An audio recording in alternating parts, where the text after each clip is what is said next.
Tunisia attack, paralysed police let gunman run amok for half an hour, say witness. So, armed police were paralysed by fear and allowed the Tunisian gunman to freely massacre British tourists for more than half an hour before shooting him dead, witnesses claim. And I've dealt with this already, and now they're saying that because of this terrible event, they're going to have to increase security at beaches.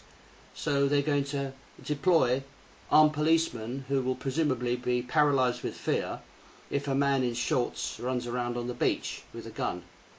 I mean, if policemen are not, I'm just going on the official story now, assuming policemen were there anyway, what's the point of having duplicate measures? What they're trying to do is to say, even though we had police there on the beach, we are going to, in future, we better have police on the beach so that they can also let this guy run amok for half an hour doing nothing, paralysed by fear. So the truth of the matter is that this is a con, and that the idea is to introduce the concept that now we go on holiday. First of all, they don't want us to go on holiday to Tunisia. They want us to hate Tunisian people, even though it's a very nice destination. I've been to Tunisia, I've been to Morocco, I've been to Egypt, and all these countries are fine to visit, or at least they used to be. And when I visited them, they were full of Muslim people, and many people report very nice holidays in these areas. But that doesn't suit the agenda, does it? They've got to make it seem as if people are in danger. So the fact is, you can do so much damage to a country's reputation by doing these false flags. And it says here, then there is another question about two unexplained bodies on the first floor of the hotel witnessed by Maggie Cairns, who was one of several people hiding in a room.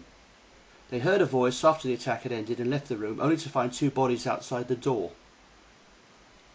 So there are an awful lot of questions about this, but unfortunately nobody seems to want to investigate. The conclusions are all written in instantly, and then even if none of the subsequent stories add up, it doesn't matter.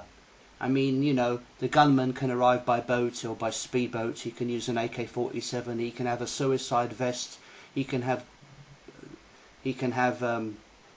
homemade bombs and grenades, and he can be here, he can be there. There was another man, there was a man with a beard, there was a man with red shorts.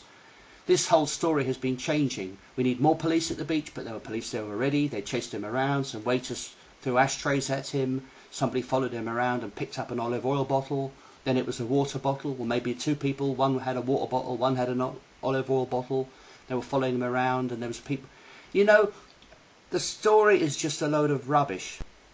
And here we have a nice picture of a man with a gun, supposed to be tourists and beach police, and a tourist who still seems to want to continue their holiday, walking behind.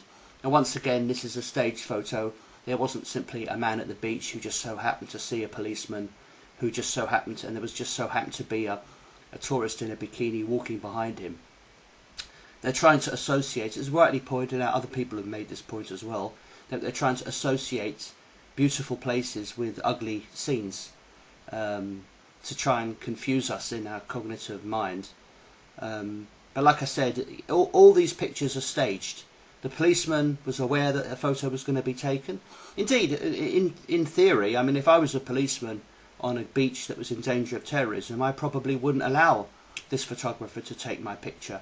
I also don't see why he's standing basically in the water, and what he's looking at when there's a fucking man with a camera right in his face, and the woman in the background is certainly not a genuine tourist. No genuine tourist would wish to remain in that particular resort after an event such as that. I mean, even if you wish to remain in Tunisia, there are many other places in Tunisia you could relocate to. Many other places. So this is a staged photograph, and it's done for propaganda purpose. And it says here, Tunisia to deploy hundreds of police inside hotels.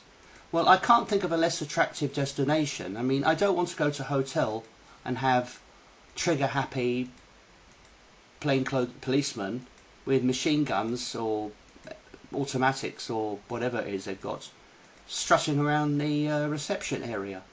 I mean, I know this is all supposed to make us feel safe, but anyone who visits the airport, I actually cringe and feel fear when I see people with guns. I mean, they may be policemen to you, but to me, they're just terrorists in uniform. I fairly recently went to the House of Commons to attend an event. A load of rubbish it was as well, and I noticed lots and lots of armed police strutting around all over the place. And it makes me wonder what would happen if one of them had a very bad day, had a problem with his wife, and decided perhaps today he was going to do something to put himself in the books. You know? I honestly feel gunmen are dangerous, and just because they have a uniform doesn't mean that he can't lose it. Plenty of respectable people become criminals at some point. It only takes one event. It's a bit like, you know, just about every murderer had a first murder, didn't they? And the idea that just because people are policemen or got a uniform, they somehow can be trusted is a joke. So there we have it, another contradiction in the official story. It has to be said that if the media keep changing the narrative, then it means the media are lying, because you cannot have different versions of the same event which are both true. So if I suggest that every version is untrue, I'm not asking you to choose between the 500 different versions of what happened on this particular day. I'm asking you to point out that because there are so many versions, and the versions keep changing, and it's all inconsistent, and much of it makes no sense at all, mathematically, logically, or based on the timeline, then I suggest that the best way to look at it is that the whole thing is a fake. And that the reason they keep changing the story is not because they haven't got their story correct, but because the more times they change the story, the more people subconsciously believe it. It keeps the story in the public eye, and they know from experience that people simply will not pick up on it, regardless of how blatant it is. You know? I mean, if it was turned out that they went to a room in a hotel that they hadn't, in a locker room, they might find another 50 victims piled up, one on top of each other, that they didn't know about. Right? I mean, you know, maybe, I'm surprised they didn't find a Palestinian flag and a Confederate flag in this man's living room or something. So the thing is that this is a faked narrative, and I mean, I don't know even why, because unfortunately the people who see my videos are more or less the same people who always see them, and we're all aware of what's going on. And even though I now have got, I've limped up to sort of 450 subscribers, there's still 465 apparently. There doesn't seem to be any increase in the number of views or hits I get on my videos.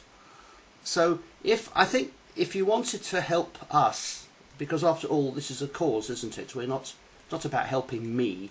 This isn't a monetized channel. I don't get money from any of this. But if you think that what I have to say is an accurate